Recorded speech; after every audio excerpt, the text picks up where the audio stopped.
Assalamualaikum warahmatullahi wabarakatuh. Perkenalkan, nama saya Karisma Dewi Fahlevi, mahasiswa jurusan Bimbingan Penyuluhan Islam IAIN Ponorogo. Di sini saya akan menjelaskan tentang sejarah perkembangan kesehatan mental. Mungkin kalian ada yang belum tahu ya, kesehatan mental itu apa? Saya jelaskan sedikit ya. Kesehatan mental adalah suatu kondisi atau keadaan di mana individu dapat mengembangkan diri secara optimal, baik secara intelektual, emosional, maupun spiritual, sehingga ia mampu menyesuaikan diri dalam menghadapi segala tantangan hidup dan terhindar dari perilaku buruk yang bisa menurunkan kualitas hidup. Nah, itulah pengertian dari kesehatan mental. Sekarang kita mau bahas tentang sejarahnya. Inilah poin pokok yang akan kita bahas di pertemuan ini. Nah, ada yang pertama, era pra-ilmiah, era modern, dan era perkembangan. Yang ketiga yaitu perkembangan organisasi kesmen atau kesehatan mental.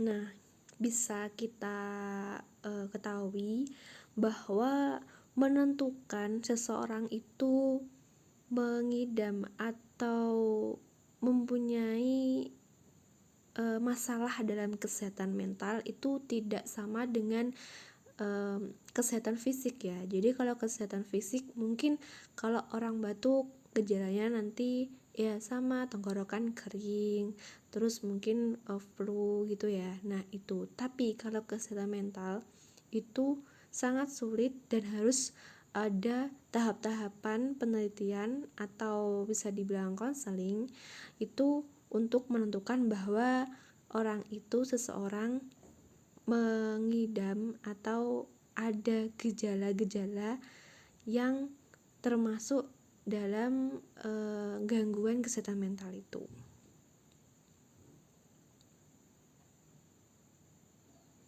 Nah, yang pertama, di era pra-ilmiah. Sebelum tahun 1600, gangguan mental itu tidak termasuk sakit. Jadi bisa dikatakan bahwa itu dimasuki oleh roh-roh gitu ya. Terus ada di era ilmiah. Nah, ini barulah pada tahun ini kesehatan mental disebut dengan sakit. Pada tahun 1724 gangguan mental itu diakibatkan oleh gangguan fisik. Di era modern yang selanjutnya di 1961 kesehatan mental itu sudah dikatakan atau disebabkan bisa karena tekanan lingkungan. Nah, lebih jelasnya kita langsung ke slide selanjutnya. Nah, ini di era pra-ilmiah ada yang namanya animisme, yaitu zaman dulu kesehatan mental telah muncul dalam konsep primitif. Tahun sebelum 1600, pandangan masyarakat menganggap bahwa orang yang mengalami gangguan mental adalah karena mereka dimasuki roh-roh. Selanjutnya, oleh karena itu mereka tidak dianggap sakit, namun ada gangguan dari makhluk-makhluk lain. Penyembuhannya juga melalui ritual supranatural. Ya bisa dikatakan sama kalau sekarang itu dukun lah, paranormal seperti itu. Terus selanjutnya masih di era pra-ilmiah, tahun 1692 di Amerika gangguan mental sering dianggap terkena sihir atau guna-guna dari orang lain. Selanjutnya, penjelasan diterima secara umum sehingga masyarakat takut dan membenci mereka yang dianggap memiliki kekuatan sihir. Nah, jadi kalau orang yang mengalami kesehatan mental mengiranya bahwa orang itu mempunyai sihir dan bergelut atau bermain dalam sihir tersebut. Selanjutnya, sedangkan di Eropa, dikhususkan di Inggris, sebelum abad ke-17, orang gila disamakan dengan penjahat atau kriminal, sehingga mereka dimasukkan ke dalam penjara.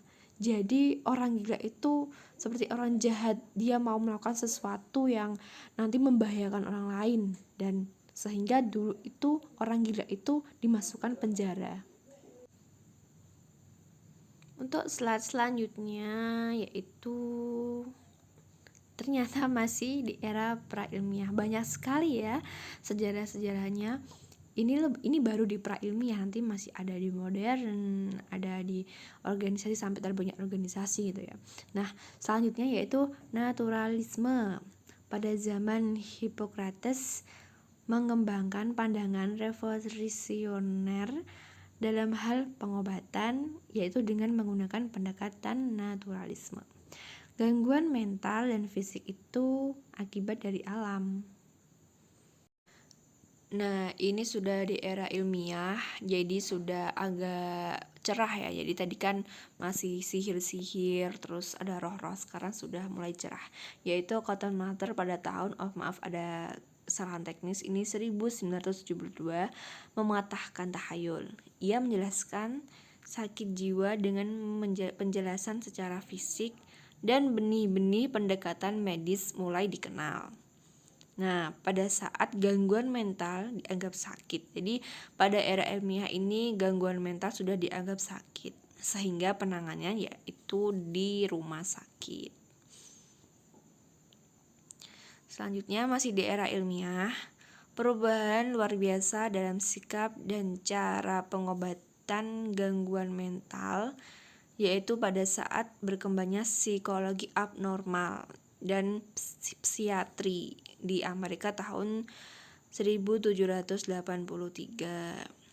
Ketika itu Benjamin Rush 1745 sampai 1813 menjadi anggota staf medis di rumah sakit Pennsylvania. Pada tahun 1796 di rumah sakit dibangunlah ruangan khusus bagi pasien penderita gangguan mental. Ruangan untuk pasien wanita dan pria pun itu dipisahkan secara berkesinambungan. Rush mengadakan pengobatan kepada para pasien dengan memberikan donor atau motivasi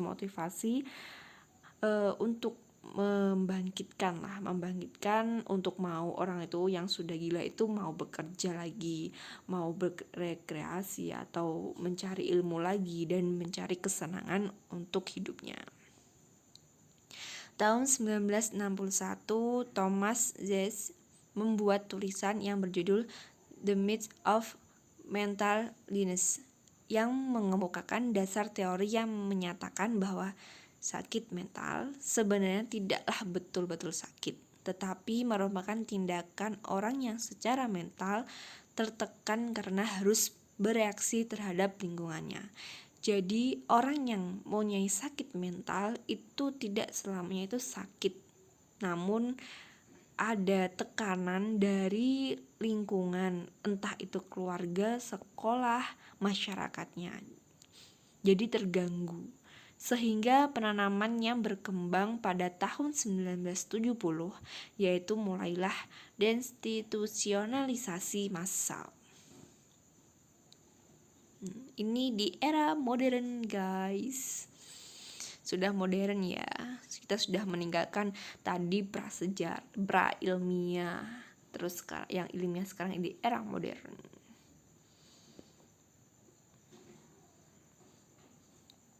Oke, masih ada slide selanjutnya. Jangan lupa. Nah, ini perkembangan organisasi kesehatan mental.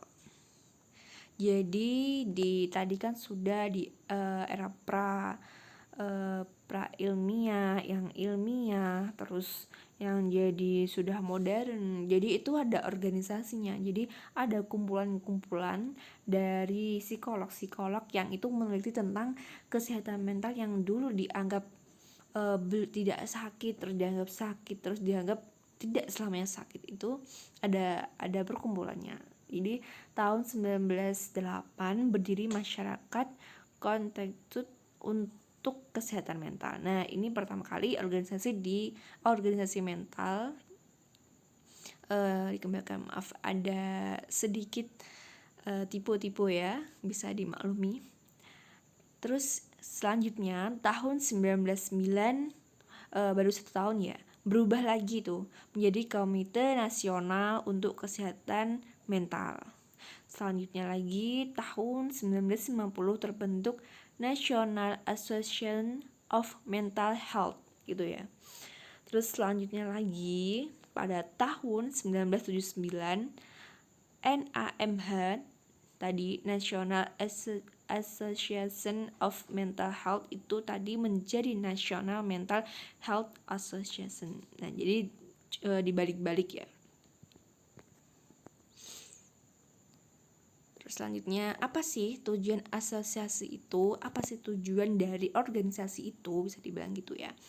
Yang pertama yaitu memperbaiki sikap masyarakat terhadap penyakit mental dan penderita sakit mental. Jadi masyarakat yang sudah terkena penyakit mental atau terganggu kesehatan mental itu kita harus menyembuhkan sebagai penyembuh gitu. Terus memperbaiki pelayanan terhadap penderita sakit mental. Pelayanannya mungkin ketika dulu orang gila di penjara, terus dipasung atau di apalah itu, sekarang ada suatu pelayanan atau rumah sakit khusus orang yang terkena gangguan sakit mental. Terus yang ketiga itu bekerja untuk mencegah penyakit mental dan mempromosikan kesehatan mental. Jadi bukan hanya kita untuk menyehatkan atau menyembuhkan, namun kita juga mencegah penyakit itu datang dari orang-orang yang belum terkena tapi sudah bisa saja itu tanda-tandanya sudah ada, dan mempromosikan bagaimana sih pentingnya kesehatan mental. Bukan hanya kita memperhatikan kesehatan fisik, namun mental kita juga harus penting. Terus apa aja kegiatan asosiasi itu? Yang pertama, mendidik publik terhadap isu-isu kesehatan mental. Mungkin banyak sekali isu-isu yang berada di masyarakat bahwa orang gila itu sudah tidak bisa sembuh, orang gila itu sudah tidak dibutuhkan di dunia ini, sudah tidak guna di dunia ini, harus harus dibunuh atau itu harus diluruskan bahwa itu orang, itu manusia yang harus kita rawat, kita jaga, dan kalau bisa kita sembuhkan, kenapa tidak. Terus mempromosikan kesadaran akan kesehatan mental. Jadi yang tadi bukan hanya kesehatan fisik namun mental kita. Pikiran, mental itu apa sih? Dari pikiran, rohani, jiwa kita, psikis kita itu.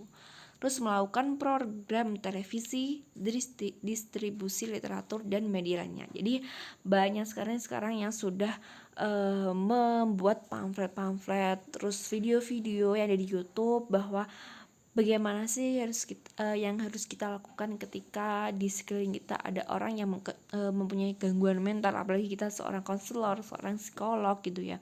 Terus melalui program televisi, kalau kita sebagai mahasiswa gak usah muluk-muluk di televisi, namun bisa saja kita membuat pamflet atau sedikit slogan tentang kesehatan mental. Baiknya kesehatan mental itu kita share di Instagram, Twitter, YouTube, atau WA, itu sudah bisa. Nah, sekian dari saya. Apabila ada salah kata mohon dimaafkan.